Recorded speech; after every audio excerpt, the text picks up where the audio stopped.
Ko'pchilik arab tilida Alloh shunchaki Xudo degan ma'noni anglatadi deb o'ylaydi. Ammo muammo mana shunda. Muhammaddan ancha oldin arab qabilalari allaqachon Alloh ismli Xudoga sig'inishgan. Va u yolg'iz emas edi, uning qizlari bor edi. U yuzlab butlar bilan muqaddas joyda yashagan.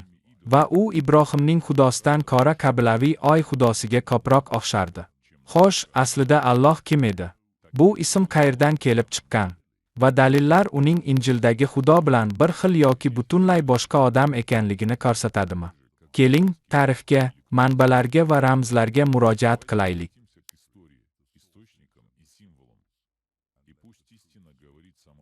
Islom paydo bo'lishidan oldin Arabiston monoteistik emas edi. Bu qabila xudolari, ruhlari va ajdod xudolariga to'la dunyo edi. Makkadagi Ka'ba, Muhammaddan ancha oldin, bu butparastlarning muqaddas joyi bo'lgan. U yerda 360 dan ortiq butlar, yilning deyarli har bir kuni uchun bittadan but bor edi. Har bir qabilaning o'z xomiy xudosi bor edi. Va ularning sharafiga qurbonliklar, marosimlar va ziyoratgohlar o'tkazilgan. Bu ko'plab xudolar orasida Alloh allaqachon yagona xudo sifatida emas, balki Quraysh qabilasining bosh xudosi sifatida tanilgan. Uzoqdagi yaratuvchi deb hisoblangan, boshqa mahalliy xudolardan ustun turadigan. Uning yonida 3 ta qizi bor edi: Allat, Al-Uzza va Manat. Bu ismlar hatto Qur'onda ham tilga olingan. Nafaqat butparastlik yo'q qilinmagan, balki undan ilk islomiy rivoyatlar paydo bo'lgan. Makkaning tashkil etilishi har doim diniy bo'lgan. Faqat keyinchalik islom da'vo qilganidek ma'noda emas. Muhammaddan ancha oldin butparast arab qabilalari Allohga sig'inishgan, lekin yagona haqiqiy xudo sifatida emas. Yozuvlar va tarixiy yozuvlar Allohning arab panteonida oliy xudoning ismi, boshqa ko'plab qiyofalar qatorida farqsiz emas va yolg'iz sig'inmaydigan uzoqdagi yaratguvchi qiyofasi ekanligidan guvohlik beradi. Islomdan oldingi qasida she'riyati va Janubiy Arabistondagi arxeologik topilmalar kabi qadimiy manbalarda Illah, umumiy xudo va Al-Illah, xudo deyilgan. Vaqt o'tishi bilan u Allohga qisqartirilgan. Bu atama monoteizmni anglatmaydi. Bu genoteizmning bir qismi edi. Bu yerda bitta xudo boshqalardan ustun, lekin yolg'iz emas. Va bu Alloh shunchaki ustun emas edi. U oy bilan bog'liq edi. Ko'pgina olimlar unga bag'ishlangan ibodatxonalarda topilgan yarim oy ramziga va Arabistonda, ayniqsa Harron va Yaman kabi joylarda keng tarqalgan oy kultlariga ishora qilishdi. Yarim oy shunchaki bezak emas edi.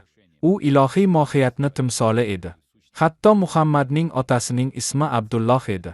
U islom paydo bo'lishidan oldin ham Allohning xizmatkori edi. Xo'sh, o'zingizdan so'rang, agar Alloh allaqachon shirkda tanilgan bo'lsa, qizlari bo'lgan bo'lsa va oyga sig'inish alomatlarini ko'rsatgan bo'lsa, u qanday qilib muqaddas kitobning o'zgarmas, abadiy xudosi bo'lishi mumkin? Yarim oy zamonaviy islomning eng taniqli ramzlaridan biridir. U butun musulmon dunyosidagi masjidlarda, bayroqlarda va minoralarda tasvirlangan. Ammo mana bu jihat. Muhammad uni hech qachon ishlatmagan. Ilk xalifalar ham undan foydalanmaganlar. Xo'sh, u qayerdan kelib chiqqan?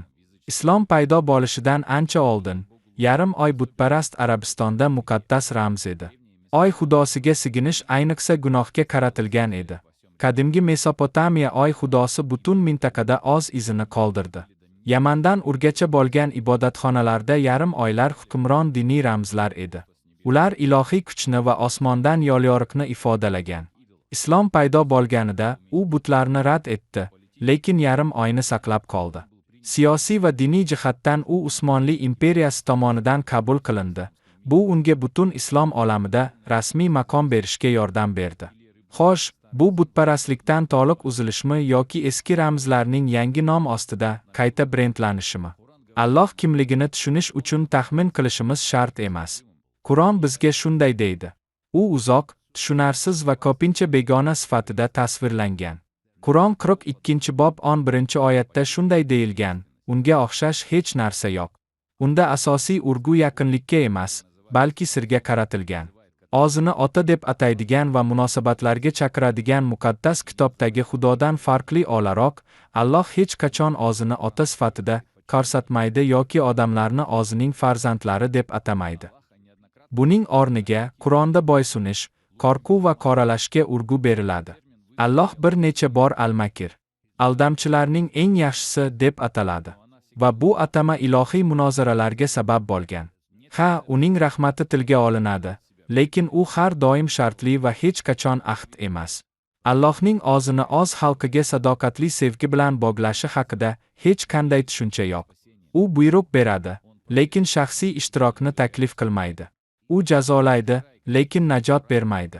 U hukmronlik qiladi, lekin hech qachon inson yonida yurmaydi. Hatto Qur'onda tasvirlanganidek, jannat ham Alloh bilan qolish joyi emas, balki yer yuzidagi zavqlar, bog'lar va mukofotlardir. U yo'q bo'lib qoladi. Qur'ondagi Alloh qudratli, lekin shaxsiy emas. Hukmdor, lekin qurbonlik emas. Va bu farq hamma narsani o'zgartiradi. Alloh itoatkorlikni buyuradi. Muqaddas Xudo esa munosabatlarga chaqiradi. Biri qo'rquv orqali itoatkorlikni talab qiladi. Ikkinchisi sevgi orqali birlikni taklif qiladi. Muqaddas kitobdagi Xudo o'z xalqini ogil va qiz deb ataydi. U unchalik uzoq emas. U odam Ato bilan birga yurdi, Muso bilan gaplashdi, inson qiyofasida Iso orqali yiqiladi. U haqiqiy va sodiq inson. U shunchaki yuqoridan buyruq bermaydi. U osmondan tushdi, oramizda yashadi va o'zini xochga berdi. Alloh yashirin qoladi. Muqaddas Xudo tanaga aylandi. Alloh qoidalarni taklif qiladi. Muqaddas Xudo esa najotni taklif qiladi. Muqaddas kitobda gunohkorni sevadigan, tarixga kiradigan va xoch orqali uning qalbini isbotlaydigan Xudo ko'rsatilgan. Qur'onda na najotkorni, na xochni, na tirilishni bilish haqida ogohlantiradigan shaxsiy Xudo yo'q.